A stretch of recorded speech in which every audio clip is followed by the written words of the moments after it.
nongin nalian cito kabang ni nile. 1, 2, 3, go.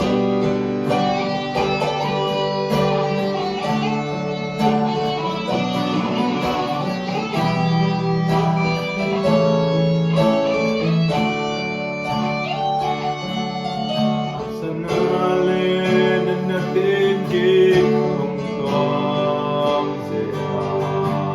Benimelo na may bigay kapkapit.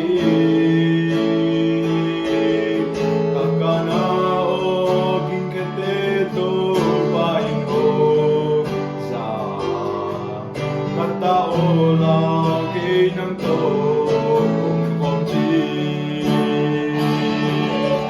Alamin ng luto pa, nasati kilong luto pa, nung sansakto pa ng tulog ng sinumpya sa tupa. Isa nung inadjengin bangya, kain ko at pite bangyulel kaya nung ina.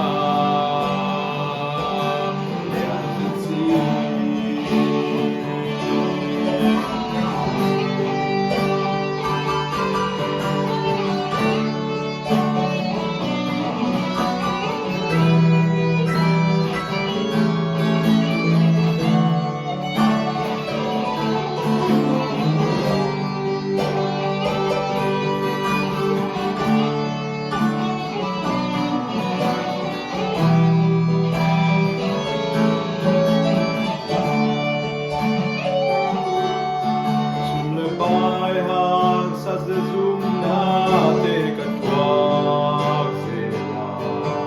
Nung kamang bang kinapirwag ibang sin.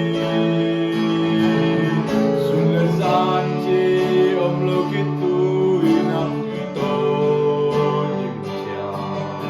Kung pagkaglo to pagino pagbibo. Alamin ang luto pa, nasandi kilom luto pa, nung sansakto pa ng tulog ng sing, nung piyasa tupa. Isa anong inadjengin kin bangya, kain kuan pite bangilaya nung ina.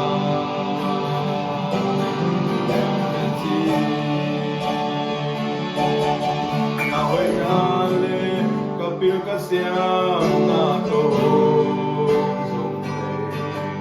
Kalusungin tupahong musokeni. Itablukin lekahin kuan pitenong inman. Kahin kuan unundang naluan hinulong.